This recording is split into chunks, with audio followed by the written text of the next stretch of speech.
দুঃশাসনের বুকের রক্ত না এনে দিলে আর কখনো চুল বাঁধবেন না বলে শপথ করেছিলেন দ্রৌপদী।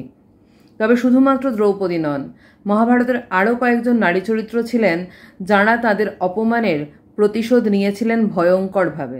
প্রথমজন কাশী রাজকন্যা অম্বা। ভীষ্ম কাশীরাজের 3 মেয়েকে অপহরণ করেছিলেন তার সৎ ভাইয়ের সঙ্গে বিয়ে দেবেন বলে, কিন্তু অম্বা রাজা শল্যর বাগদত্তা জানতে পেরে তাকে ফিরিয়ে দেন।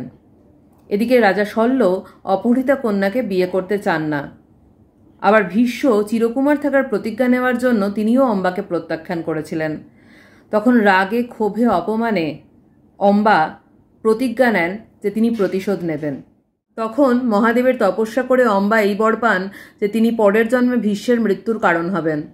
পরের জন্মে দ্রুপদ রাজার ঘরে শিখণ্ডী রূপে জন্ম নেন তিনি। কুরুক্ষেত্রের যুদ্ধে শিখণ্ডীকে ঢাল হিসেবে দাঁড় করিয়ে অর্জুন পরপর তীর ছুঁড়েছিলেন ভীষ্মের দিকে, আর শিখণ্ডীর মধ্যে অর্ধেক নারীসত্তা থাকার কারণে তার দিকে অস্ত্রচালনা করতে পারেননি ভীষ্ম। এইভাবেই শিখণ্ডী ভীষ্মের মৃত্যুর কারণ হয়েছিলেন এবং তার প্রতিশোধ পূরণ করেছিলেন।